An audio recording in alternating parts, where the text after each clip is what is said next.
Bonsoir et bienvenue dans ce 19e épisode du Café Multiverse où ce soir on va vous parler du film Uncharted et on va débriefer pour savoir si c'était un très bon film ou une mauvaise adaptation de jeu vidéo. A tout de suite.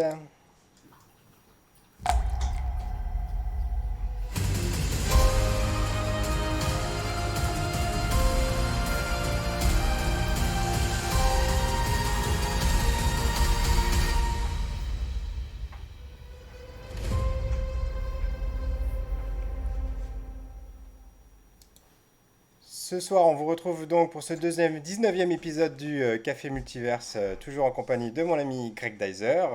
Salut Royep, tu vas bien? Et ce soir on accueille Vanessa, alias Luciole, Bonsoir. voilà, qui gère le blog L'Antre de la Luciole, c'est ça? Que je dise pas. L'entre deux lucioles. L'Antre de Luciole, pardon, oh là là. Dont on mettra le lien dans la description de la vidéo et du podcast. Voilà, et donc on reçoit mon ami Greg Dyser, qui va se présenter aussi. Oui, salut, moi c'est Greg Dyser, je suis auteur de bande dessinée et caricaturiste en événementiel. Et toi Royep, que Et moi, fais-tu? donc, je suis responsable de la communication numérique dans une collectivité territoriale. Et dans une aventure précédente, j'étais responsable des invités pour les festivals Japan Expo et Comic Con Paris. Et Donc, quelle aventure! voilà. Donc, ce soir, on va parler du film Uncharted avec Tom Holland, l'adaptation du jeu vidéo. Et je vous rappelle donc le principe de l'émission. Tous les trois avons vu le film, donc très récemment, vu qu'il est sorti cette semaine. En ce qui me concerne, et Vanessa, je crois que c'est pareil, elle l'a vu mardi soir, à l'avant-première. Voilà, Greg, toi, tu l'as vu hier soir, il me semble, c'est ça. Ça ouais, je l'ai vu hier soir Voilà. en partie. Et donc, on ne s'est pas briefé. On va découvrir en direct nos réactions à chacun et à chacune concernant ce film. Et avant qu'on rentre tout de suite dans le film, j'aimerais qu'on parle un petit peu de notre historique par rapport aux jeux vidéo. Mhm. En ce qui me concerne, moi, c'est un jeu que j'ai fait. J'ai fait tous les jeux, j'ai fait tous les Uncharted qui existent. Et Vanessa, je crois que c'est aussi ton cas. Oui, pareil. Et c'est Alors, lequel t'as préféré, toi? Le 2.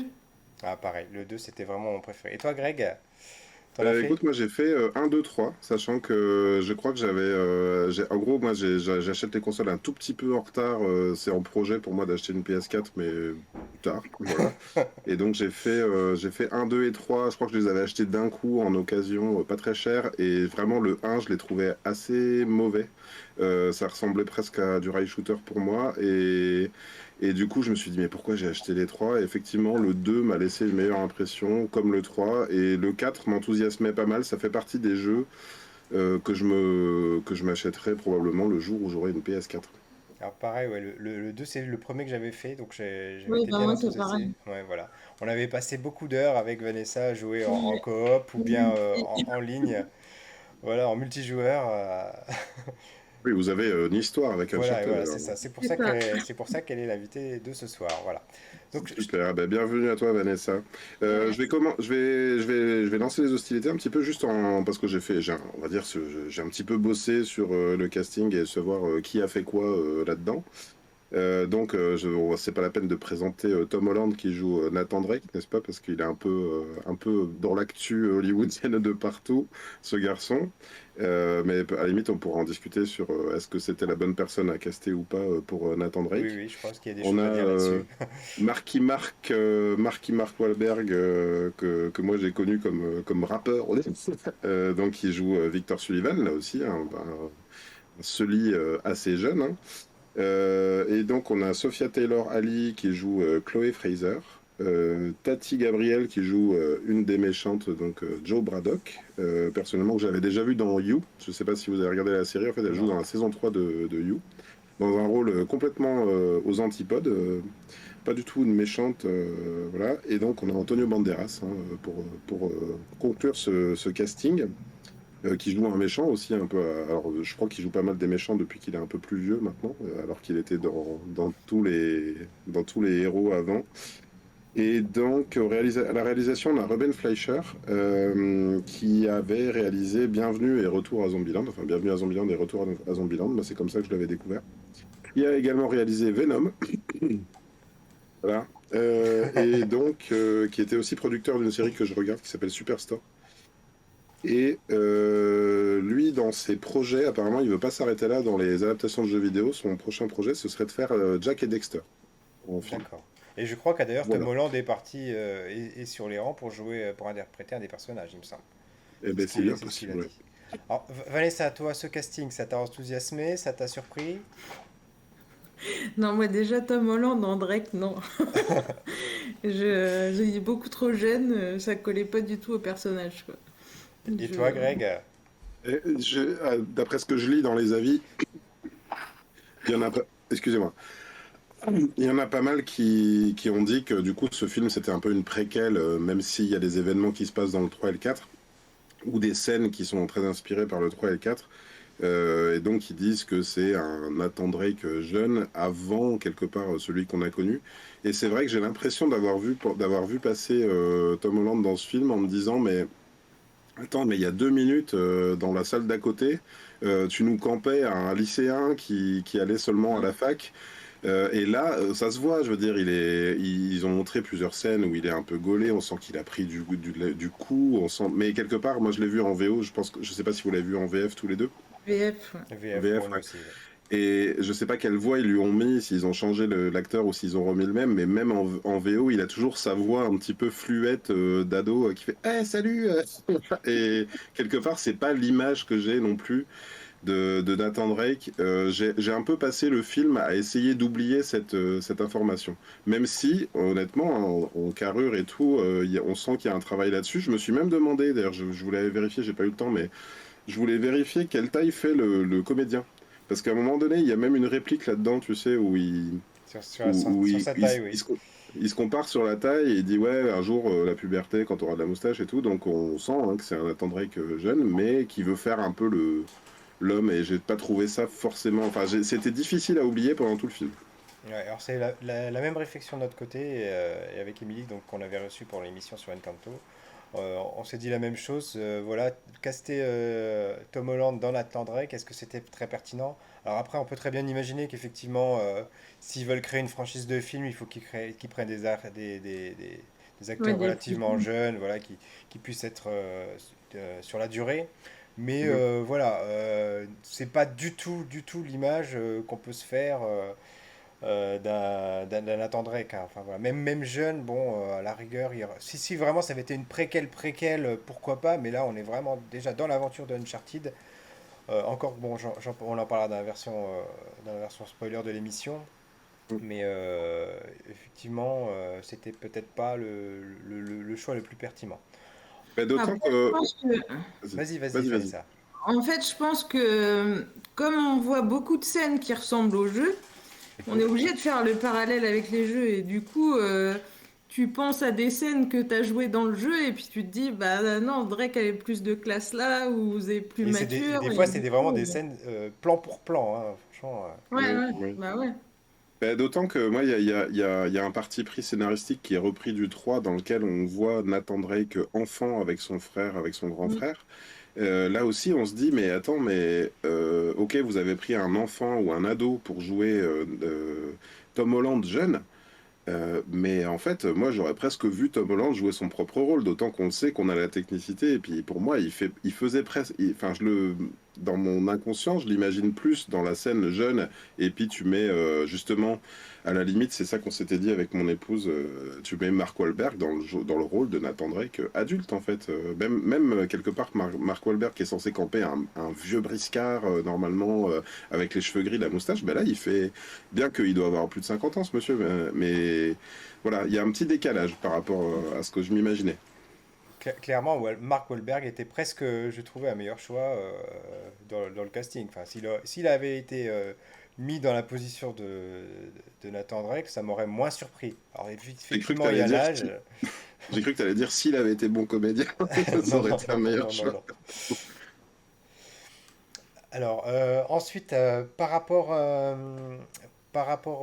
au casting, au niveau des seconds rôles, on a quand même le méchant donc, qui est là, tu le disais tout à l'heure, j'ai déjà Antonio oublié son nom, Banderas. voilà, Antonio Banderas, c'est Mhm, inhabituel de le voir dans le rôle du méchant. mhm. Toi, Vanessa, le voir dans ce rôle-là, t'as trouvé que c'était Moi, ça m'a pertinent? pas choqué plus que ça. Ouais. Après, la question c'est est-ce que c'est vraiment un bon méchant ou pas? Oui, voilà, c'est vrai qu'il y a beaucoup de choses, il y a beaucoup de choses à dire dont on parlera dans la partie spoiler. Moi, je En sais tout cas, ce que je pas. peux. Vas-y, Vas-y. vas-y. Ce que j'allais te dire, moi, du point de vue du scénario, c'est que je les ai tous trouvés jeunes, en fait, au-delà des deux rôles principaux. Même comment dire, donc celle qui joue Joe Braddock, elle s'appelle Tati Gabriel. Tu vois, je les ai tous trouvés très très jeunes pour aller à l'aventure comme ça, pour censé un peu avoir tout vu, tout savoir. Tu vois, j'imagine mal, moi j'aurais mal imaginé les aventuriers de l'Arche perdue avec un jeune de 20 ans, tu vois, de 20-25 ans, je sais pas. J'ai plus l'habitude de voir des gens capés. Et pour faire un parallèle, je crois que c'est presque un peu le ressenti que j'avais aussi sur le dernier Tomb Raider. Ils avaient pris une actrice très très jeune pour camper Lara Croft. Oui, alors c'est vrai que c'est le côté préquel qu'ils ont voulu faire. Du coup, on se retrouve avec un casting très jeune. Je les ai pas trouvés d'ailleurs les seconds rôles. On va dire, à part vraiment le trio Banderas, Mark Wahlberg et Tom Holland, les autres, je les ai vraiment trouvés très oubliables, limite mauvais. Moi, j'ai Après, je pas. sais pas si c'est à cause de la VF ou pas. Voilà, alors est-ce qu'en Pour VO moi, la c'était VF, mieux? elle Est-ce qu'il sort. faudrait que tu nous dises, Non. Greg? Nous la VF, il me Alors moi, semble je d'ailleurs, les ai. tu parlais de la voix de Tom Holland tout à l'heure, il me semble que c'est pas la même voix qu'il a dans Spider-Man. Je sais pas, Vanessa, ce D'accord. que tu en as Ah, pensé, mais moi, il me semblait que si. moi Ok. ça m'a fait bizarre, j'étais Ah, pas ouais. sûr que c'était la même. Alors voilà, bon, D'accord. est-ce qu'il avait joué sur Peut-être son qu'il timbre de jouait voix? pareil. Voilà, c'est Peut-être ça, que le peut-être. comédien jouait au bonhomme un peu plus. C'est Non, possible. alors moi, justement, j'allais dire que j'ai plutôt été convaincu quand même par les prestations donc de Joe Braddock, qui joue, de Tati Gabriel qui joue Joe Braddock, en tout cas cette méchante aussi, du moins leur concurrente au début. Euh, non, je les ai trouvés pour assez bien. Alors après, je sais pas, j'ai eu une sorte de retour de boomerang moi, avec Mark Wahlberg parce qu'il y a quand même eu pas mal de ces dernières années de mèmes autour de lui, autour du fait qu'il joue quand même pas très bien, et notamment donc dans le film de M. Night Shyamalan, là j'ai oublié le nom du film, où il y a le truc avec Disparition ou quelque chose comme ça, non? le truc avec les arbres, là, tu sais, où il y a des gens qui se jettent du haut des immeubles. Bon, bref. En tout cas, sur le fait qu'il jouait pas bien, et sur le fait qu'à un moment donné, il jouait une scène comme ça. Non, non, non, non, non, non. Genre, vraiment, il le jouait pas bien du tout. Et en fait, j'étais tellement bloqué là-dessus que j'ai remarqué que pendant tout le film, il passe son temps à hocher la tête en faisant non, non, non, tout le temps. Mais tout le film, en fait. Et il y a juste un moment donné où il dit oui, où il fait comme ça. Et le reste, comme ça. Et je sais pas pourquoi j'ai bloqué sur le jeu de Mark Wahlberg, alors que ça m'avait jamais tellement surpris. Il y a même des films où je l'ai trouvé très bon. Notamment Les Infiltrés, où il avait un rôle un peu très secondaire, mais très marquant. Et là, je sais pas, je me suis dit, mais en fait, ouais, peut-être, mec, reprends peut-être des cours de comédie, ou bien faudrait que quelqu'un le dirige un peu plus, tu vois, et pas qu'il soit juste comme ça, avec les yeux tout le temps. C'est censé être un personnage assez trouble, ce lit, quand même, hein. Déjà dans le premier jeu, donc c'est le mec un peu. Et il y a toujours quelqu'un qui arrive et qui dit quand même méfie-toi de lui. Enfin, je sais pas si vous êtes d'accord, Non. c'est un des gros ressorts scénaristiques des jeux à chaque fois où effectivement, dès lors qu'il est sorti de la pièce et que Nathan l'aperçoit au loin ou entend une conversation de la pièce d'à côté, il a l'impression de se faire mettre à l'envers par Sully. Et là, j'ai trouvé que c'était pas très bien vendu par le comédien. On sent que dans les dialogues, c'est ce qu'ils disent, hein, c'est le côté ouais, mais je peux pas te faire confiance. Mais en fait, l'autre en face, il est tout le temps un peu ahuri comme ça. Il joue pas. Moi, j'aurais pas plus confiance ou moins confiance à lui. Je saurais même pas quoi penser de ce type si je l'avais en face de moi. Voilà. Et du coup, moi, je voulais vous poser une question par rapport à un ressenti que j'ai eu. Quand j'étais voir le film, j'ai vraiment essayé de prendre mes distances par rapport au jeu parce que je voulais pas être, je voulais pas me gâcher le film en essayant tout le temps de ramener tout au jeu. Et vous, quand vous avez été le voir, est-ce que vous avez été le voir en vous disant je veux voir la copie du jeu ou bien est-ce que je veux voir un bon film ou comment vous avez appréhendé? Toi, Vanessa, comment tu as été le voir? Moi, j'avais super peur parce que c'est quand même un de mes jeux préférés. Après, ouais, j'ai essayé de prendre du recul quand même. Même si au final, comme je disais tout à l'heure, il y a certaines scènes, tu peux pas ne pas penser au jeu. Euh, Après, au final, j'ai pas adoré, mais j'ai pas détesté non plus. J'ai c'est correct On s'y pour... retrouvait un petit peu, j'ai trouvé, comme je disais Greg la semaine dernière par rapport à la série Boba Fett, on y avait quand même des cases à cocher, des choses à respecter, un cahier des charges à respecter pour que franchement le film soit un Uncharted et que ça plaise aux fans. Alors, Et toi Greg? là-dessus, je dirais qu'il y avait doublement des cases à cocher. Parce que pour moi, il y a l'adaptation de jeux vidéo Uncharted. Mais pour moi, le jeu vidéo Uncharted est déjà une lecture en jeu du film d'aventure, quelque part, Mhm. dans lequel, dont tu serais le héros, c'est-à-dire avec des scènes d'action très, comment dire, très scénarisées où faut réussir des QTE pour t'en sortir. Et donc, par rapport à l'adaptation jeu vidéo, bah, notamment avec cette scène de l'avion qu'on voit deux fois d'ailleurs, hein, qu'on voit une première fois en intro, genre on va t'en mettre plein la vue, et puis il y a déjà un montage un petit peu comme ça avec, dans le 3 avec le train, où on voit d'abord une scène qui s'est passée avant, et après tu joues le flashback, mais tu peux mourir dans le flashback, et c'est quand même très curieux parce que tu te dis bah, pourquoi tu peux mourir dans le flashback, puisque tu sais déjà que il va y avoir la scène du train à un moment donné, donc c'est vraiment débile. Donc moi pendant le film, j'ai pas fait exprès, je suis pas allé voir, je suis pas, comme tu dis, hein, je suis plutôt dans le mood, je veux voir un film, un bon film. Et en fait pendant le film, je me suis dit ah ben là j'aurais appuyé sur la croix, là j'aurais sans doute eu à spammer tantôt le triangle, tantôt le carré. Et je me suis dit ben, autant je me sens investi quand c'est moi qui dois le faire et que, oh la vache, on est en train de se faire sortir d'un avion et t'as pas de parachute et il faut revenir, comment tu vas faire? Autant là, ben, je les regardais et je me suis dit, bah ouais, enfin, ok, vous le faites, vous allez y arriver, très bien, mais j'étais plus autant investi dedans, tu vois, le côté spectaculaire n'avait plus autant de poids. T'as ressenti ça toi aussi, des fois, l'impression de Vanessa de vouloir retourner dans le film, enfin, d'avoir envie d'appuyer sur les boutons comme des QTE Ouais, c'est vrai que des fois, bah, surtout ouais, la scène de l'avion, c'est vrai que on s'y croit un peu. ouais, c'est clair. Mais, euh, mais bon, après, ouais, en fait, moi, j'avais plus l'appréhension. Il y a eu tellement de films ratés qui ont été adaptés de jeux vidéo que, bon, en fait, Euh, bah, déjà avec un peu de recul, quoi, tu te dis, forcément, ça va être raté ou.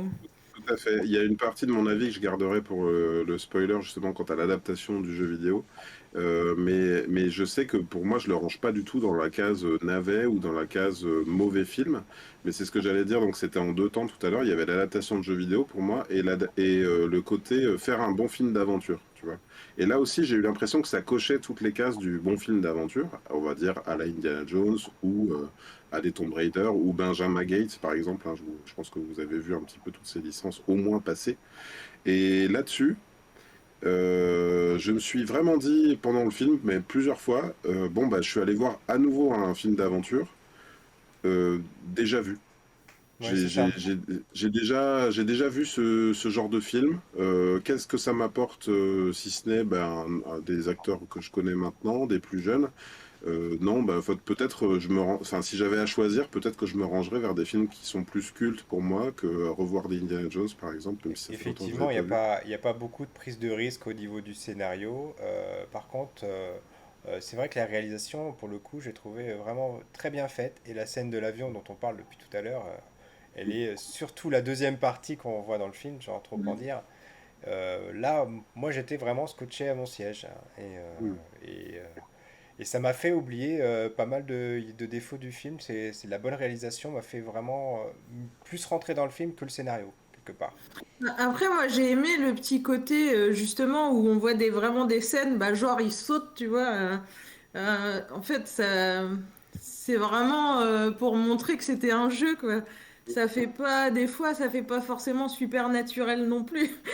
Tu te dis, le Alors, gars, il est trop après, bien. j'y reviendrai tout à l'heure aussi dans la partie spoiler, mais de la même façon, j'ai trouvé que le film avait quand même du mal à trouver sa tonalité, où des fois, il voulait vraiment rester film d'aventure, et puis des fois, il se lâchait vraiment côté jeu vidéo, et il y avait, il y a vraiment qu'à la dernière partie où j'ai trouvé que le film s'assumait tel qu'il était, mais que pendant toutes les deux premiers tiers, il oscille entre le film d'aventure qui se veut un film, un vrai film, et le jeu vidéo qui se veut délirant, un petit peu extravagant, exagéré, etc.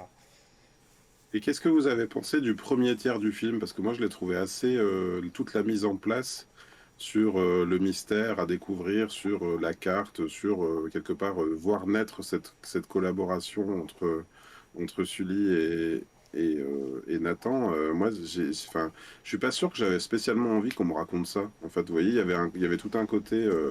Enfin, quelque part, le premier Uncharted, on était vraiment au cœur de l'aventure tout de suite. L'aspect préquel, on nous l'a vendu plutôt dans le 3 parce qu'il faut raconter quelque chose. Mais qu'est-ce que vous en avez pensé, vous? Bah moi je pense que c'était plus pour viser le public qui connaît pas quoi. Parce que c'est vrai que pour nous qui avons joué au jeu, tu connais l'histoire et tout, que là bah, y a à remettre un peu dans le contexte qui sont les personnages. Ça m'a pas plus choqué que ça moi. Alors oui, effectivement, moi je pense que c'est parce que le film est vu comme une préquelle, donc il faut absolument poser le décor et peut-être que, comme dit Vanessa, il y avait tout un public probablement qui n'a pas joué aux jeux vidéo, ils se sont peut-être sentis obligés de planter le décor, de bien installer les relations entre les personnages pour qu'on comprenne, on se mette dedans.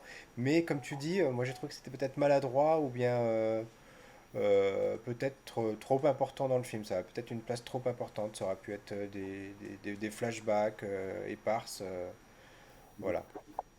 Oui, parce que enfin moi je vous cache pas que je suis un petit peu gêné par la structure narrative du film, notamment, enfin je l'ai déjà abordé, mais cette scène d'action dès le départ, qui pour moi peut suffire en fait à mettre en place les héros.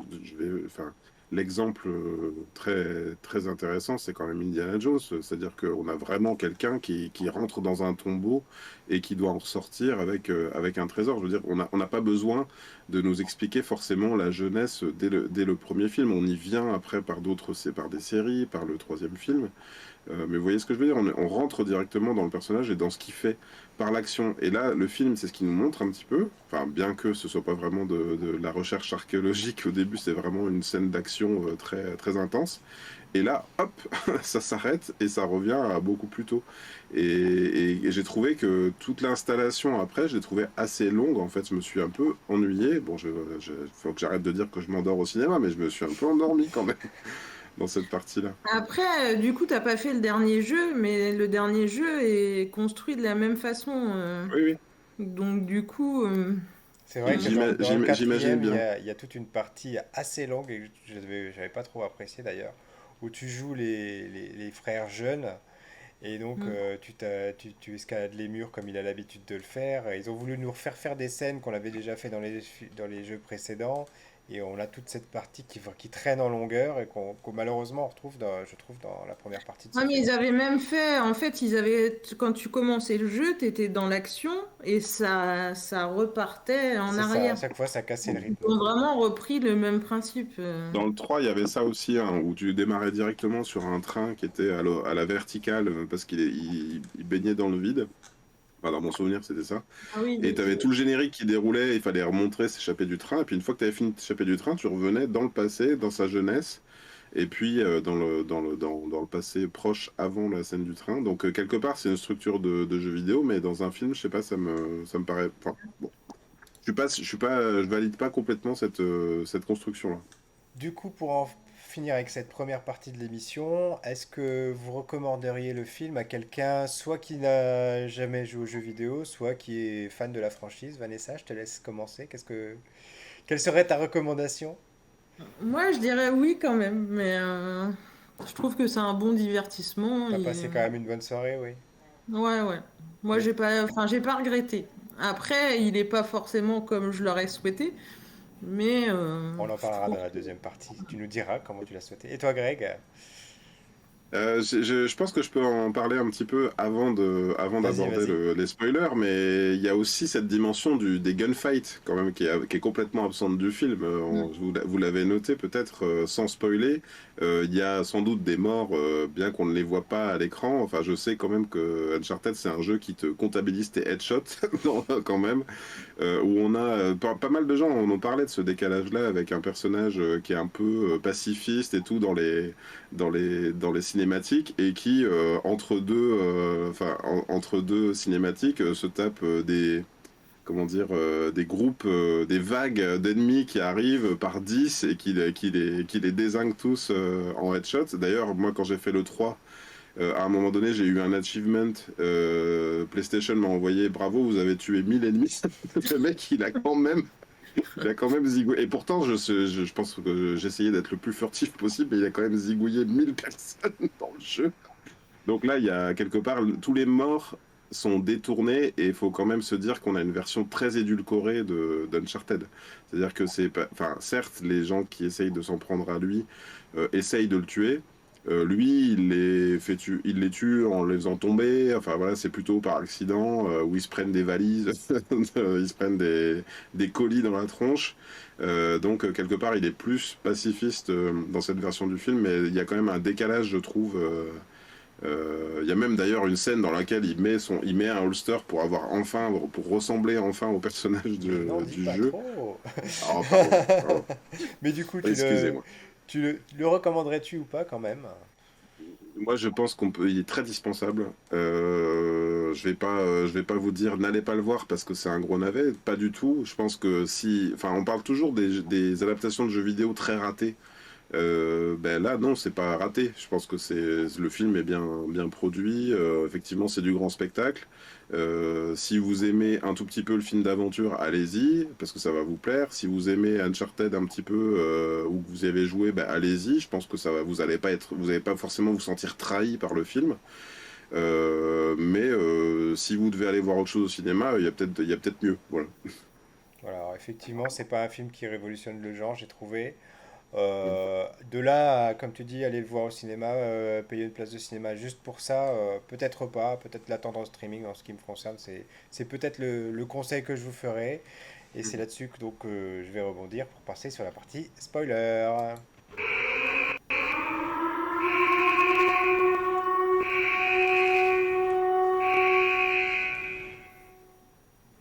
Donc Vanessa, tu nous disais tout à l'heure, c'est pas le film que j'aurais voulu voir. Qu'est-ce que tu aurais voulu voir? Est-ce qu'il y avait des scènes, des choses Après, je me qui t'ont suis mal manqué? exprimée, mais je reviens toujours à Drake.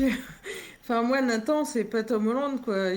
Enfin, j'arrive pas enfin, à l'imaginer. Il est bien, Tom Holland. On peut pas dire que c'est un mauvais acteur, mais il a une tête de genou, quoi.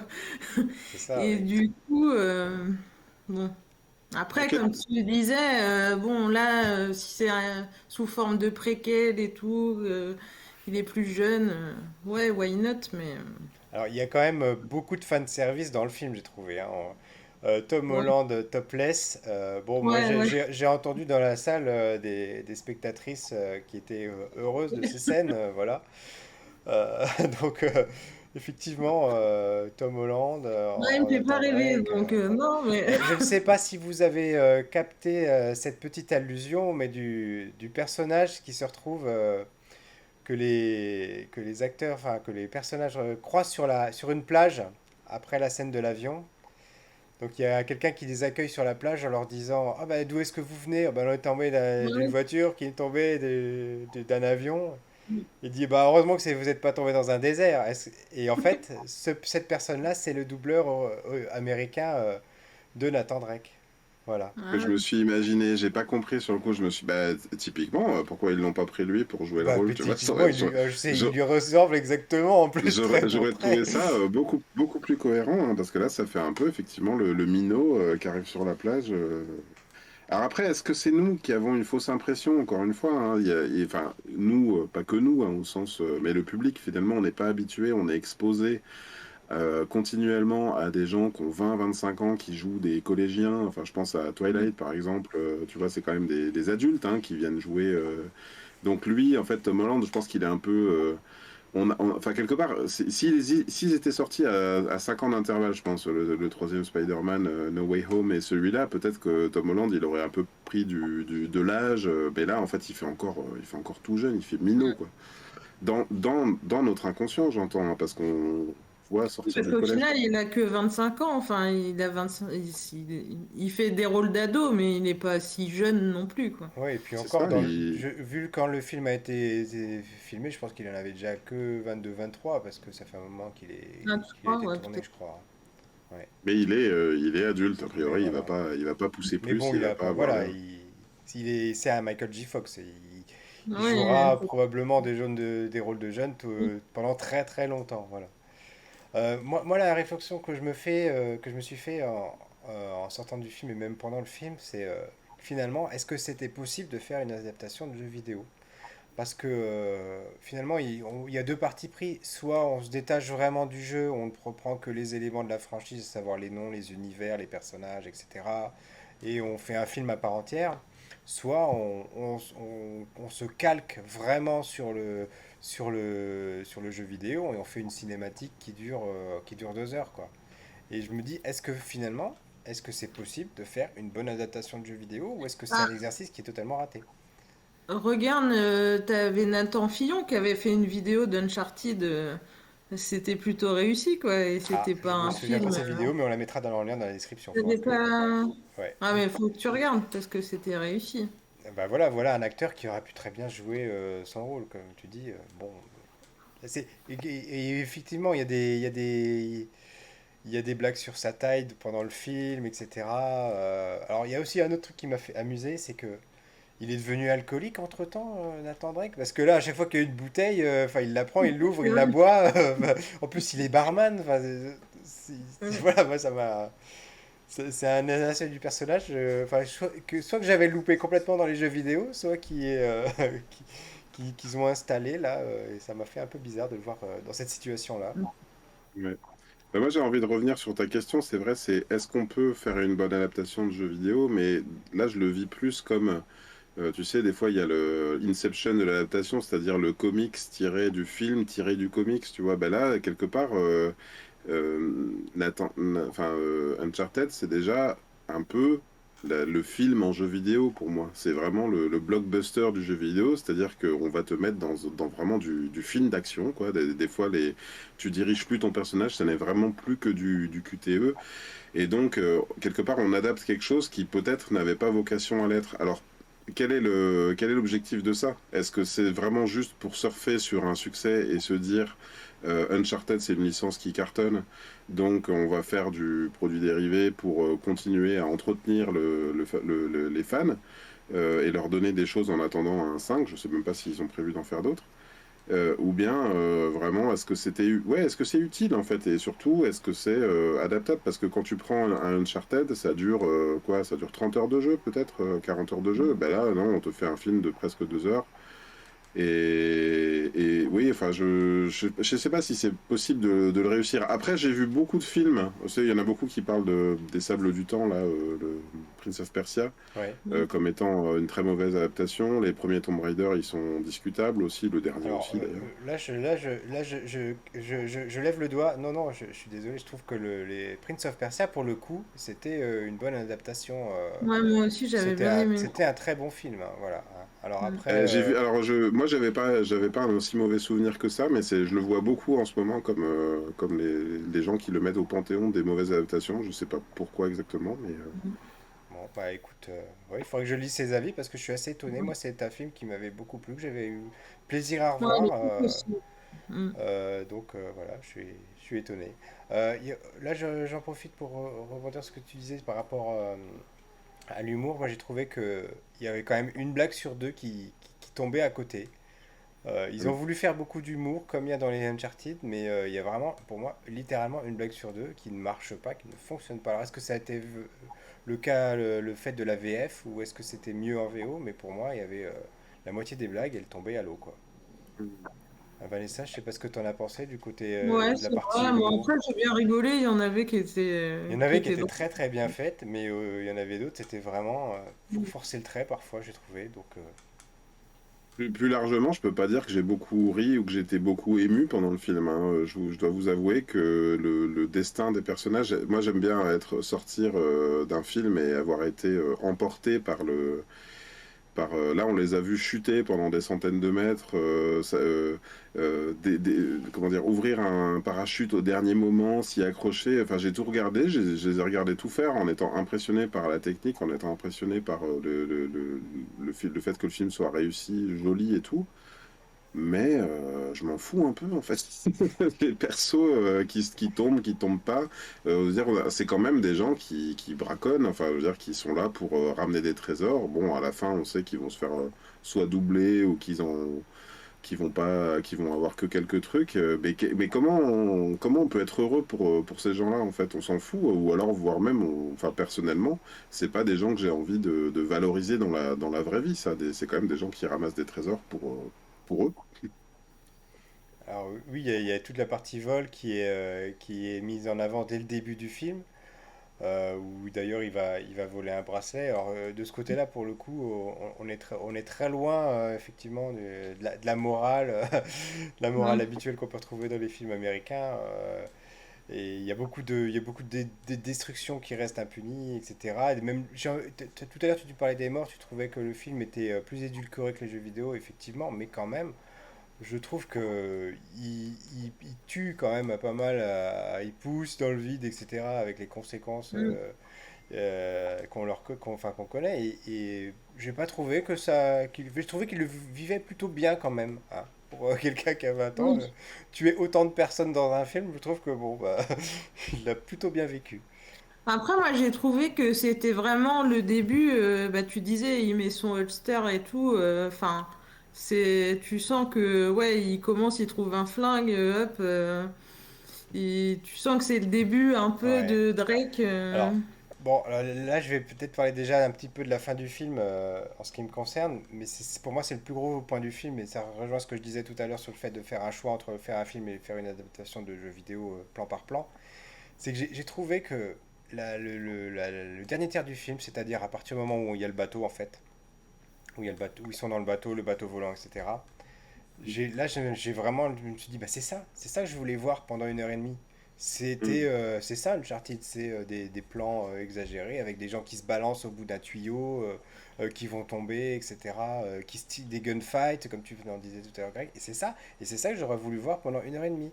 Et finalement, le Mm. fait d'avoir passé 1 heure à planter le décor, à essayer de trouver des excuses pour partir en expédition, où on nous parle d'ailleurs du frère qu'on ne voit pas et que finalement qui apparaît dans la scène post-générique, parce qu'on se doute bien qu'ils veulent faire une suite si ça marche.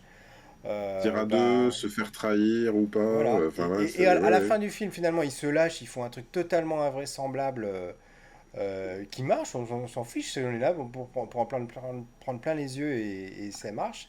Et là, je me dis, ben voilà, c'est ça que je voulais voir pendant 1 heure et demie. Et moi, il y a qu'un moment où il met justement le holster, le flingue, je me dis, ben voilà, c'est ça Uncharted, c'est ça que je voulais voir. Et j'ai pas vu Uncharted pendant 1 heure. Après, ce que je disais tout à l'heure sur Antonio Banderas, enfin, le méchant qui est censé être méchant, il est pas méchant du tout, quoi. Et puis il se fait tuer direct, le gars. Donc tu te dis, enfin, j'ai trouvé ça très pourri à ce niveau-là. Ouais, j'ai Puis en trouvé que plus, c'était un relent scénaristique. Enfin, j'ai compris je pense ce qu'ils ont voulu faire, c'est genre, on vous met sur une mauvaise piste, c'est lui le méchant, mais en fait, c'est pas vraiment lui le méchant. Ah, mais je sais pas. Mais voilà, je pense que ça a été loupé. Enfin, voilà. Enfin, j'ai trouvé ça un peu ridicule, quoi. Le gars euh, qui est. et je vous parlais d'édulcoration quand même. Il y a quand même, donc Antonio Banderas, on est dans la partie supérieure, on peut dire qu'il se fait égorger, mais alors qu'il se fait égorger d'une manière ultra propre, il y a quasiment... Ouais, c'est ça. et on voit à un moment donné, il a vraiment un trait rouge. Ça, c'est terrible quand même. Il y a toujours la goutte qui descend, tu sais, alors que le mec, normalement, il s'est vidé de son sang couché, tu vois, mais non, mais elle va quand même descendre verticalement comme ça. Et ouais, je sais pas. Moi, ouais, j'y ai pas trop cru. Et puis, je voudrais rajouter une autre chose. Est-ce que vous avez, vous, noté quelque chose qui manquait notablement par rapport à tous les Uncharted ou pas? Non, vas-y, dis-nous. Non? Ben, c'est que pour moi, à la manière d'Indiana Jones, à la manière de Tomb Raider, les jeux, dans Uncharted, il y a une dimension vers la fin, vers le dernier tiers du jeu, où certes, tu t'es battu contre des nazis ou contre je ne sais Si, quel cartel de j'allais te le drogue. dire. Voilà, vas-y, continue. Et normalement, à la fin, il y a soit des zombies, soit voilà, il y a quand même toujours la dimension paranormale qui doit rentrer en ligne de compte. Et là, c'est complètement absent du film. Et je tiens à noter aussi que c'était complètement absent du dernier Tomb Raider, alors que pendant tout le film, on te l'avait vendu comme ça, en disant « Ouh là là, les gens sont morts, ils sont tombés raides et tout ». Et ils avaient fait pire que ça, ils avaient dit « Non, mais en fait, il y a une explication logique, c'est pas une malédiction, c'est un virus ». Et là, je trouve que c'était encore pire, c'est-à-dire qu'il n'y avait pas la dimension paranormale, mais en plus, ils essayaient d'expliquer en disant il y a une explication, c'est pas la déesse qui s'est vengée, c'est juste elle était porteuse d'une maladie. Et là, là c'est absent, quoi. Il n'y a pas le côté on va ouvrir un cimetière indien et puis on va se faire, on va se Alors, faire hanter par je ne c'est sais quel même pire esprit. que ça, c'est-à-dire que je trouve je ne sais pas si tu as vu la bande-annonce avant d'aller voir le film, mais ils nous ont menti dans la bande-annonce. Parce Ah que oui. dans la bande-annonce, je l'ai fait exprès de la regarder après coup, parce que c'est bien ce que j'avais compris. On Mhm. voit le moment où le bateau se soulève, Mhm. où le bateau est soulevé dans les airs par un hélicoptère, mais on voit juste la séquence où on ne voit déjà plus l'hélicoptère dans le cadre. Donc on a D'accord. l'impression que le bateau s'élève tout seul dans les airs, que c'est magique, qu'il y D'accord. a un truc. Et donc ils nous ont vendu ça, comme tu dis, la partie Mm. Uncharted un petit peu magique de la fin, où on ne sait pas trop ce qui s'est passé. Voilà. Et là, comme tu dis, c'est totalement absent du film, et c'est vrai que ça m'a fait bizarre, moi. Et toi, Vanessa, Mais, t'as ressenti vas-y. ça aussi, cette absence de cette partie? Ah, pas spécialement, moi c'était plus enfin, le méchant, ça Oui. m'a dérangé quoi. Et dans la fin des Uncharted, t'as toujours, ouais, bah autant ça peut être des monstres, des machins, mais là c'était, je sais pas, un jeu un peu, bah tiens, c'est lui le méchant, puis finalement non, c'est l'autre, et puis finalement non, c'est la fille, et puis machin, enfin, Alors, il y a c'est. Émilie dans les commentaires qui nous dit, alors n'oubliez pas de te parler de la simplicité du scénario comme on a gardé la bonne clé chacun. Oups. Oui, c'est vrai que quand ils sont dans les sous-sols de Barcelone, comme par hasard, ils ont gardé la bonne clé chacun de leur côté, etc. Et tout s'est bien coupillé. Bon, là c'est tellement tiré par les cheveux. Alors, ce sont des éléments qu'on retrouve dans le jeu, effectivement, mais là, c'était la façon dont c'est amené. Je pense que c'était très maladroit la façon dont c'était mis dans ce film, en tout cas. Oui, et puis alors moi, ça va un peu plus loin, c'est-à-dire que l'impression que j'ai eue à ce moment-là, c'est que tu mettais n'importe quel tasseau de bois dans le trou et tu tournais et ça ouvrait. Ouais, c'est ça, ouais. Et cette clé qui ne ressemble pas à une clé, le côté, en fait, c'était une croix. Et puis en fait, quand tu imbriques les deux, ça donne une sorte d'échelle. Je regarde une sorte d'échelle, je fais, non mais putain, mais ouvre tes yeux, ça Ça ressemble pas du ressemble pas du tout à tout à une une échelle. échelle. Et, vraiment, c'est une partie qui m'agaçait parce que ça avait l'air d'être sur des rails pour eux. Et je me disais, mais à quel moment ils comprennent ça en fait? Quel est l'indice? Même quand Attends, Tom Holland et arrive à déchiffrer une carte. c'était pire encore pour moi quand, quand ils se retrouvent sous les égouts et que donc tu as Mark Wahlberg qui est à l'extérieur, celui qui est en haut, qui leur jette la Mhm. clé, voilà. Donc les mecs, ils ont quand même mis une plaque d'égout à cet endroit-là. Ah, elle est récente, la plaque d'égout, elle a pas l'air d'avoir 500 ans, tu sais. Et jamais ils ont été fouillés voir ce qu'il y avait en dessous, tu sais. Il y a un gros Écoute, trou, il y a une porte qui s'ouvre avec deux clés, mais personne n'a jamais été fouillé. Mais c'est quoi ce bordel? j'allais exactement y venir. C'est le côté, tu tombes sur des mécanismes qui sont censés être super antiques, datés des Romains, je crois, hein, c'est ça, Ouais, c'est ça, oui. et oui, ils t'expliquent. À un moment donné, ils activent le truc et d'un seul coup, la fontaine s'arrête et au lieu de, ils disent, oh là là, il va y avoir beaucoup d'eau. Alors, excuse-moi, beaucoup d'eau dans une fontaine. Vu la taille de la fontaine, c'était pas tant d'eau que ça. Il y avait pas de quoi remplir tout le caveau. Et j'ai pensé exactement comme toi, je me suis dit, mais la vache, il n'y a pas d'ingénieur en BTP dans cette ville? À quel moment c'est pas tout bétonné ce machin? À quel moment ça n'a pas été rempli? Mais Ah, oui, vraiment, à je me quel suis dit, moment mais ils les n'ont pas mecs, suivi les tuyaux de la fontaine qui ne doit pas être là depuis 500 ans d'ailleurs? moi qui ai fait des études d'architecte, moi qui ai fait un stage en BTP dans ma vie, je me suis dit, mais qu'est-ce que c'est que ce bidule là? N'importe quoi. À quel moment t'as un piège antique qui est relié à l'eau de la fontaine? Ça n'a aucun sens. Et là, on a Émilie dans les commentaires qui nous dit ce que disait tout à l'heure Vanessa. Oui, alors Tom Holland qui a foiré son personnage, il a fait du Spider-Man. Et à côté, elle a trouvé que Mark Wahlberg, pour le coup, brillait plus à l'écran. Et carrément, je sais qu'elle m'a dit qu'elle avait trouvé qu'il portait plus le film que les autres, hein. Ouais, ouais. Je sais pas si Bah, c'est pas. vous avez trouvé sa prestation, du coup, plus remarquable, puisque d'habitude, comme tu disais, il est plutôt vu comme un acteur de second rang. Moi, Ouais, je Ouais, dirais pas remarquable, mais il était bien dans son rôle, quoi. voilà, moi j'ai trouvé qu'il était juste, ouais. elle sentait un peu plus la testostérone, disons. Voilà, c'est ça. On sentait bien qu'il avait un peu plus de bouteilles. Bon, en même temps, c'est d'avoir joué avec les Transformers. Je veux dire, ça te marque. Voilà. Hein. Dans l'aspect vraisemblance, pour revenir un peu à ça aussi, il y a le moment où ils sont censés arriver par le biais d'une carte qu'il fallait comprendre dans le bon sens pour être sur le bon archipel, pour être sur la bonne île. Les gens, enfin les méchants sont en train de fouiller au mauvais endroit et les mecs, il y a quand même un hôtel. Tu vois, comment c'est possible que le truc il ait pas été vu à un moment donné, tu sais, ils arrivent comme ça dans une crique en plus qui est éclairée, c'est-à-dire que c'est pas comme dans les Goonies où le truc est complètement fermé, tu sais, non, ils arrivent et c'est complètement sous une douche de lumière comme ça. Et moi, j'y ai pas cru non plus à ce moment-là. Le côté, ah, regardez, j'arrive à croiser les clés sur la carte. J'avais l'indice depuis le début sur les cartes que m'avait envoyé mon frère. Et je me suis dit, mais à quel moment il y a personne qui a découvert ces trucs-là?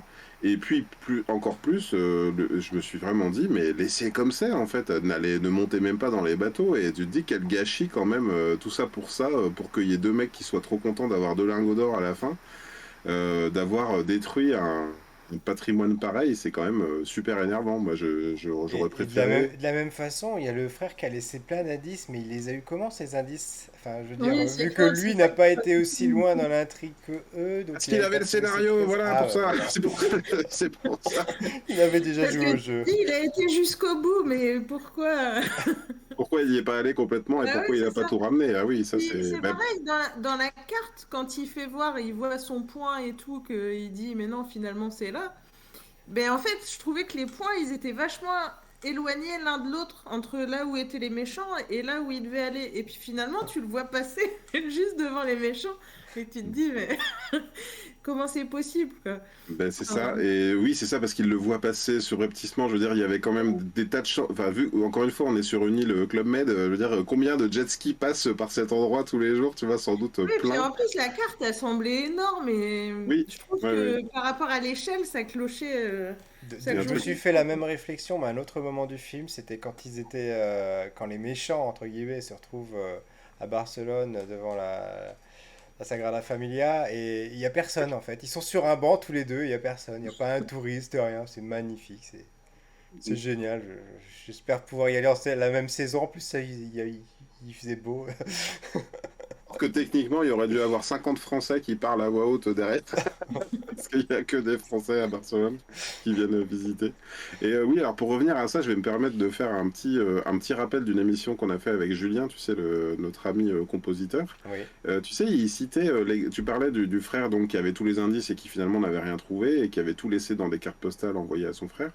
Et Julien nous parlait en termes de musique, hein, du moment où il révélait, en retrouvant son père, tu sais, dans le château de Grunwald chez les nazis, Dans les euh, Indiana le, Jones mo- le 3, oui. moment le moment où il révélait à son père où était le Graal, tu sais. Il avait Oui. tout cherché, il avait trouvé toutes les preuves, et son père lui dit, alors, il était où? Et il lui dit, Alexandretta. Alexandretta, tu sais, il nous a parlé longuement de ce passage de révélation. Et effectivement, là, ça semblait quand même plus cohérent que le père ait cherché toute sa vie sans avoir jamais trouvé, et que l'ensemble de ces indices soit enfin décrypté par Junior, donc le fils qui n'a aucune valeur, mais qui finalement aura réussi à mener à bien la quête de son père. Et là, comme tu dis, finalement, le frère, oui, bah, je sais pas, on dirait qu'il a trouvé tous les indices et qu'il les envoie depuis une carte postale dans une prison. Oui, on sait pas trop comment, oui. Oui, c'est D'ailleurs, ça, il a quelqu'un qui lui va à la poste pour lui.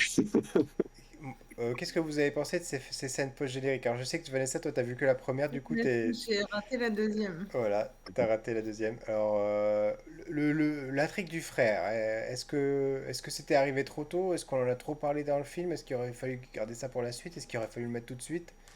Toi, ça t'a paru un cheveu sur la soupe ou...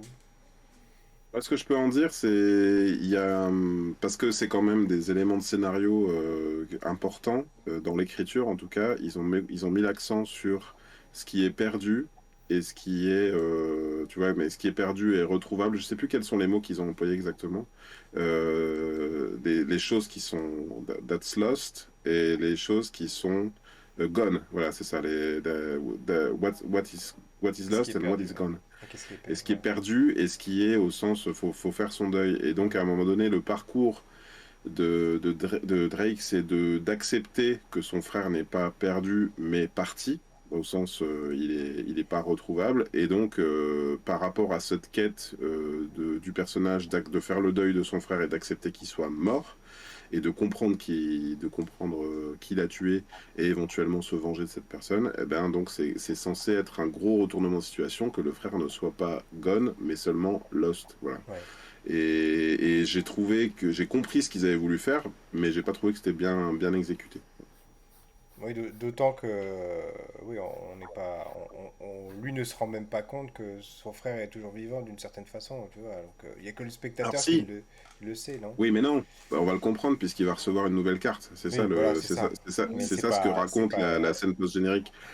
Mais bon, voilà. D'autant que finalement, la scène post-générique, la deuxième, n'a rien à voir avec ça. Finalement, on nous montre plus ce que serait la première scène d'une suite. Là, j'ai plus vu, moi, une façon pour les producteurs de dire hey, attendez, hein, c'était pas juste un film, on peut vous en montrer d'autres, donc restez connectés, restez fans, et puis soyez enthousiastes pour qu'on vous montre un autre film, quoi. ouais.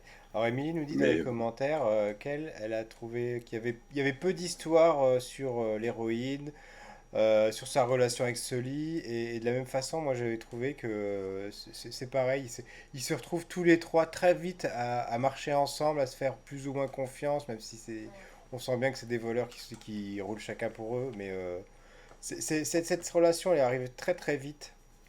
Et Mhm. pour le coup, c'est dans ce dont on parlait tout à l'heure en début d'émission. On se retrouve avec d'une introduction qui traîne en longueur sur des choses qui sont peut-être pas très importantes, et la relation entre les personnages, pour le coup, elle a été un petit peu mise de côté, elle n'a pas été assez construite, quoi. peu expédié, ouais. Bien que, en fait, on sache pas vraiment s'il y a une amourette naissante entre les deux, c'est pas. Oui, enfin, Ouais. je trouvais que c'était assez accessoire, alors que justement, quelque part, elle est vachement mise en exergue par le fait que ce soit la relecture de la scène de l'avion et de la chute de l'avion, puisque ce que nous apporte la deuxième lecture, c'est que on n'est plus dans le point de vue de Drake, on est dans le point de vue donc de sa copine Chloé. Chloé Fraser. Et cette fois-ci, on voit que depuis le début, elle est aussi dans l'avion, et donc que c'est grâce à elle que lui va s'en sortir au moment où il a plus de parachute, plus de bagnole, et qu'elle est elle-même dans la bagnole rouge depuis le début, alors qu'on l'avait pas vue. Mais oui, c'est beaucoup d'intention pour mettre en avant un personnage qui, à ce moment-là, n'est ni important pour les autres protagonistes, ni important pour les spectateurs, ni importante pour les spectateurs, si ce n'est que c'est le premier personnage féminin du film, quoi. Et Mm. sachant que le second est une traîtresse, une méchante, plus, qui se prendra à un bateau, c'est-à-dire elle a la mort magistrale à la Hans Gruber, tu vois, la plus grosse mort du film d'action, mais honnêtement, est-ce qu'elle méritait ça plus qu'un autre? Je ne sais Plus pas, que voilà. les héros, d'ailleurs, plus que les protagonistes principaux, qui eux ont déjà beaucoup de sang sur les mains à ce moment de l'histoire. Oui, peut-être plus qu'elle, mais elle a égorgé, tu comprends, c'est pire. Et donc, est-ce que, alors pour le coup, tu pourras pas trop répondre, Vanessa, mais enfin, en tout cas, tu pourras donner ton avis quand même. Mais est-ce que c'était incontournable de voir Mark Wahlberg arriver avec la petite moustache de Sully à la fin, quoi? C'était obligé. Qu'est-ce que t'en as pensé, toi, Greg? Ah, Vanessa, Ah oui, Bah, pardon, d'accord. Ah, moi, toi je l'ai aussi, pas ouais, vu, tous les donc. deux, mais Oui, t'as oui, mais pas elle vu, l'a oui, pas donc vu, mais on peut t'expliquer, du coup, voilà. effectivement, c'est que Sully, quand il revient dans la scène post-générique, il a la moustache, il a la chemise à fleurs, un petit peu, alors elle est pas rouge, elle est verte. Euh, et donc, il vient à la rescousse avec un jour de retard, c'est bien précisé, de Nathan. D'ailleurs, il vient à sa rescousse, honnêtement, moi, je suis le gang de 10 personnes, ils seraient déjà morts tous les deux. Rapidement, j'aurais peut-être perdu un ou deux gars, mais il vient se faire sauver. D'ailleurs, je crois qu'il a un Magnum 44, il a aussi le vrai flingue du jeu vidéo. Mais pour moi, typiquement, c'est le genre de détail qu'on te met dans l'origin story. C'est-à-dire que c'est comme si tu me disais que dans le film Mario qu'ils vont faire avec, comment il s'appelle, Chris Chris, Pratt. Ouais, Chris Pratt, eh ben, Mario, il a sa casquette à la fin dans une scène post-générique. Et d'ailleurs, c'est ce qu'ils ont fait dans Sonic, tu vois. Ils ont fait Robotnik, eh ben, à la fin, il a sa moustache, quoi. Tu vois, mais merde, vous êtes chiants, les gars, quoi. Mettez-leur direct le truc depuis le début. Pourquoi vous avez besoin de nous expliquer qu'ils sont passés par je ne sais combien Alors, d'étapes dans on leur fera vie pas une avant d'avoir. émission, on fera pas une émission sur le Sonic 1, mais probablement sur le Sonic 2, mais je Bah suis oui. pas aussi dur que toi, par contre, pour le coup, Ah ouais? je trouvais que c'était très intelligent de l'avoir amené de cette façon-là, parce que c'est une moustache qui est tellement excentrique que tu vois, qu'elle s'explique, tu vois, qu'ils arrivent quand même à l'expliquer avec le cheminement du personnage. Pour moi, c'est un cheminement. Alors que là, pour le coup, la moustache de Sully, oui, pourquoi n'en avait pas une avant? Qu'est-ce que ça changeait? Enfin, voilà. Là, pour le coup, ça fait pas. C'est un détail physique du personnage qui a son importance, mais qui est pas primordial, qui le définit pas, tu vois. Oui, mais Contrairement à pourquoi, Robotnik. pourquoi il l'aurait pas depuis le début? Tu vois, pour moi, c'est comme si tu me disais, tu vas faire Pinot simple flic à l'école de police, tu vois, la préquelle avec le fils Junio, et puis que la moustache, il l'a qu'à la fin, quoi. Ça sert à rien. Ouais, Moi, mais je te parce jure, que la vraiment, c'est. moustache de Robotnik, c'est pas la moustache de Sully, c'est pour ça. C'est Oui, oui, une bien moustache qui sûr. est Après, tellement. Vas-y. s'ils voulaient faire un préquel et tout, bah, Sully était plus jeune dans le premier, donc du coup, dans le Voilà, deuxième, il a la c'est moustache. ça. Ouais, oui, mais enfin, je te dis, pour moi, c'est le détail qui est du même ordre que le holster, et je précise le holster parce qu'on a vraiment la scène où il enfile ostensiblement le holster, et regardez, et hop, et c'est presque une musique qui fait Bon, padadadadadam, bah, d'ailleurs, c'est la et musique du jeu Ah, qui arrive d'ailleurs, c'est la enfin à ce musique du moment-là. jeu. Ouais. oui, voilà, bon, bah, C'est moi, que à ce moment-là qu'elle arrive, d'ailleurs. je l'ai pas reconnu parce qu'honnêtement, je me rappelle pas des musiques du jeu plus que ça, vous voyez, mais bon. Enfin, c'est une mise en scène pour moi qui est pas utile. On pourrait avoir les personnages directs. Enfin, c'est comme si tu me dis. Enfin, il y a eu la scène du chapeau dans Indiana Jones, mais dans le 3 parce que il y a un côté, tu sais, il y a vraiment la scène où il apprend, il donne son premier coup de fouet, il se fait sa cicatrice. Puis ça, c'est drôle parce qu'on sait tous qu'Harrison Ford a une cicatrice sur le menton, et puis il y a le gars qui finit par lui mettre son chapeau comme ça sur la tête, et c'est fun parce qu'on le sait qu'il a le chapeau. Mais là, c'est censé être la préquelle d'un jeu, donc est-ce que c'est pareil d'ailleurs, c'est pas tout à fait une préquelle parce que c'est quand même une sorte de reboot. On n'est pas du tout on calqué sur la franchise, même s'il y en a certains donc, qui ont expliqué que la scène post-générique, la deuxième, sous-tend que ça va être l'intrigue du premier Uncharted. Voilà, mais je sais pas, moi enfin, je m'en serais passé tout ça, hein. Ils auraient pu direct avoir le holster, direct avoir la moustache. Je trouve que c'est du détail qui a pas besoin d'être dans une préquelle. Mais bon, c'est Bon. mon avis. Et donc, est-ce que vous avez quelque chose à ajouter par rapport à ce film? Est-ce qu'il y a quelque chose qui aurait pu changer votre avis sur ce que vous avez dit en première partie d'émission, à savoir, ça aurait pu être un grand film, ça aurait pu être un film à aller voir. Moi, en ce qui me concerne, je redirais bah, ce qu'a dit Vanessa et ce que dit Emilia là en commentaire, c'est que bah, déjà, au niveau du casting, Tom Holland, c'était peut-être pas le bon choix pour moi. Voilà. Mhm. À voir peut-être dans les prochains films, s'il gagne en taille, ce qui m'étonnerait. Mais bon, je ne suis pas hyper convaincu. Et comme je l'ai dit tout à l'heure, pour moi, il y a vraiment que les dernières parties du film qui est vraiment estampillé Uncharted, vraiment dans l'esprit, etc. Et si tout le film avait été comme ça, j'aurais dit aux gens, allez le voir, franchement, n'hésitez pas, mais là, je suis un peu déçu. Et toi, Moi, je Vanessa? resterai sur. Oui. Ah, pardon, excuse-moi, je t'ai coupé la chic, ça. Non, non, oui. On conclura avec ton avis à toi. Mais moi, je maintiens, quelque part, si vous voulez revoir du film d'aventure, peut-être revoyez Les Aventuriers de l'Arche perdue. Même si, bon, on est d'accord, c'est moins moderne, mais quelque part, je trouve que le film est plus intéressant, et quelque part la dimension aussi, sa place est dans un musée. Enfin, non, j'allais dire même revoyer la dernière croisade à la limite parce que c'est vraiment le meilleur des trois pour moi. Le côté sa place est dans un musée et avoir un personnage un petit peu vertueux quelque part, je trouve ça plus intéressant. Et puis si vous aimez Uncharted, bah refaites les jeux quoi. Et toi, Vanessa, alors? Bah Deuxième moi, non, reconclusion. Toi, je reste sur mon avis. J'y suis allée avec de grosses appréhensions. Je suis ressortie satisfaite.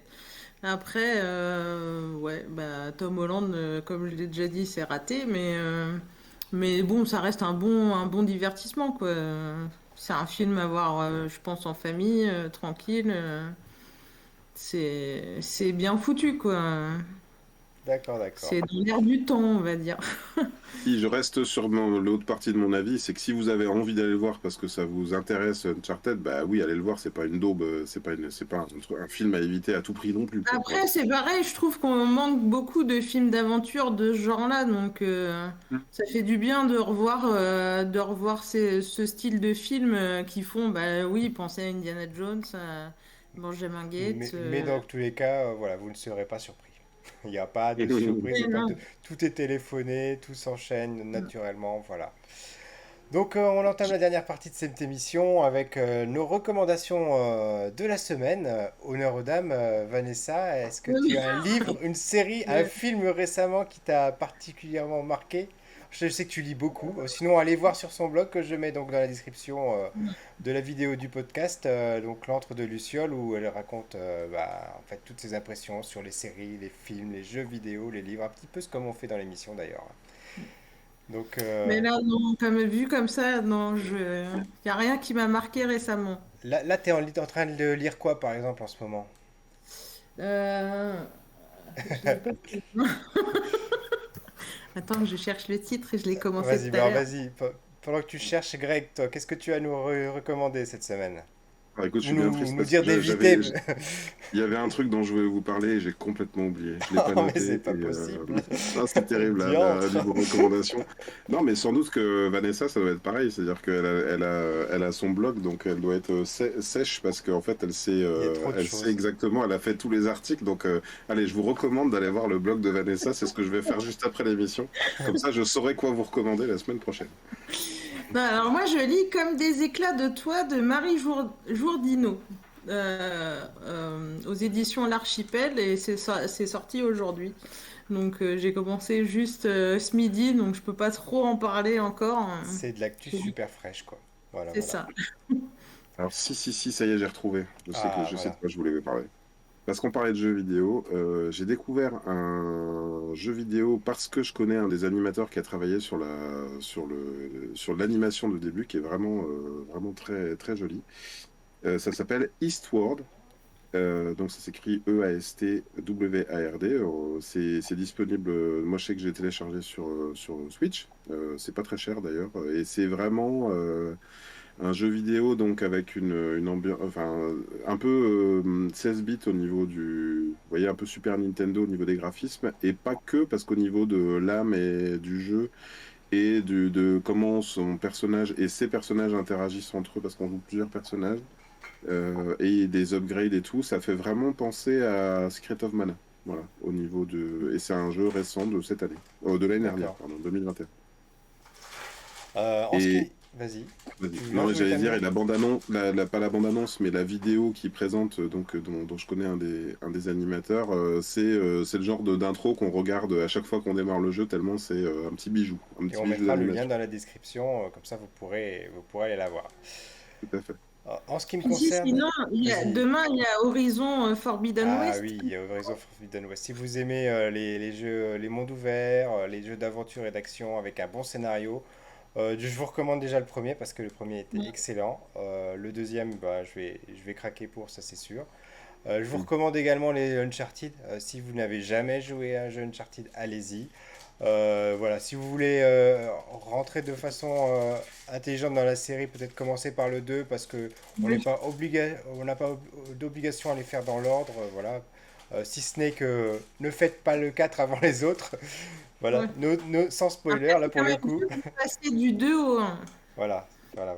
C'est plus facile de passer du 2 au 1 que de passer du Ouais, 3. mais Je trouve que le 1, il est quand même ouf, c'est Ouais, il a pas. bien. le 1 il a mal vieilli, c'est vrai. Bah, le 1, il y a vraiment un côté, je me rappelle, au début, on explore, on te montre un peu, il y a une sorte de tutoriel comme ça où tu passes il y a une sorte d'énigme où il faut sauter, un peu comme dans le premier Tomb Raider, sur des blocs et tout. Et puis à partir du moment où vraiment il lâche les vagues d'ennemis sur toi, c'est plus que du dodge, tirer, enfin c'est tout le jeu est comme ça. Ouais. Et je le recommande même pas, moi, le premier, à la limite, là-dessus. En ce qui est donc pour moi, pour les autres recommandations, en ce qui me concerne, je viens de finir deux séries, Archive 81 sur Netflix. Donc c'est une série qui commence comme une série d'horreur et qui n'est pas une série d'horreur justement. C'est pour ça qu'elle est assez intéressante. Je ne veux pas trop vous en dire pour pas vous gâcher la surprise, mais c'est plutôt, on va dire, une sorte de thriller fantastique. Voilà.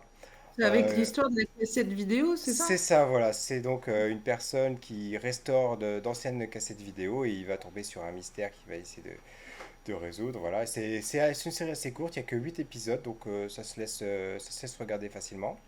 C'est sur Euh, Netflix, et c'est c'est ça? sur Netflix, voilà. Et Mhm. peut-être on fera une émission là-dessus si Greg est motivé, si Greg a le temps, mais bon, on a déjà un programme tellement chargé d'ici cet été que je vous garantis pas que ce soit possible. J'ai 480 heures de programme à regarder d'ici cet été, voilà. Ah bah ça va alors.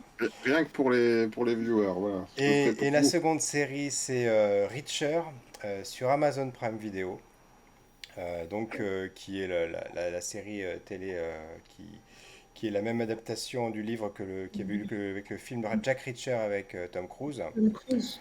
Alors Mm. pour le coup, là c'est l'inverse, c'est une série hyper classique dans son fonctionnement, dans ses personnages, dans ses situations. Je pensais, j'en avais parlé dans une émission précédente, j'espérais être agréablement surpris. Ça n'a pas été le cas, il n'y a pas eu de rebondissement, il n'y a pas eu de choses qui ont fait que d'un seul coup la série est devenue plus intéressante. C'est pas une mauvaise série, c'est-à-dire que si vous aimez les films d'action façon années 80-90 avec le héros bodybuildé, l'héroïne blonde. Enfin voilà, il y a toutes ces cases à cocher. On y est, on est en plein dedans là. Mais il n'y a pas de surprise. Le scénario est téléphoné. Les gentils sont gentils, les méchants sont méchants. Et jusqu'à la fin, c'est comme ça. Et voilà, il n'y a pas de Et du surprise. coup, tu la recommandes ou tu la Pour le coup, recommandes justement, pas? je ne la recommande plus parce que j'en avais parlé la semaine Ah, dernière d'accord. ou la semaine d'avant et j'ai envie de vous dire, bah, perdez pas votre temps là-dessus. Surtout qu'il y a une meilleure série dans le genre sur Amazon Prime qui est celle de Tom Clancy, je sais plus le nom là, avec Ah ah bah oui. voilà, juste là, c'est là, je sèche sur les noms, c'est lamentable. Bon, c'est pas grave. Avec celui qui joue dans The Office, Je euh, vais chercher. Ah oui, oui, John oui. Krasinski, voilà. Voilà, oui, d'accord, je vois. Où il y a déjà 2 saisons. Et là, pour le coup, il y a des rebondissements, il y a des surprises, Ouais. il y a un petit esprit 24 heures. Et là, c'est une série C'est Jack qui... Ryan. Jack Jack Ryan, Ryan. voilà, Ouais, merci Greg. je Jack t'en prie. Ryan, celle-là, pour le coup, je vous la recommande beaucoup plus. Il y a 2 saisons. La troisième est en cours de production, il me semble, mais elle n'a pas encore été annoncée. Et là, pour le coup, elle est beaucoup, beaucoup mieux. Voilà, voilà. Ok. Ah bah, En tout écoute. cas, je vous remercie tous les deux d'avoir passé cette soirée en ma compagnie. Grégory, je te dis à la semaine prochaine pour notre 20e épisode du Café Multiverse qui sera donc consacré à la BD de Goldorak. Voilà. Ouais. On aura une grosse surprise pour vous durant cette émission. Vanessa, Luciole, bah, je te remercie d'avoir passé cette soirée entre notre compagnie, d'avoir accepté notre Ah, invitation. merci Merci de m'avoir Vanessa. invité. Et j'espère que tu seras partante pour une nouvelle émission à l'avenir avec nous. Voilà. En tout cas, Pas de souci. je vous remercie de nous avoir Ah, merci. regardés, de nous avoir regardés en direct, de nous regarder en replay ou en podcast. Et je vous dis à très bientôt. Ciao, À ciao. bientôt. Merci Bonne Vanessa. Merci soirée. Pierre. Ciao. Salut. Salut.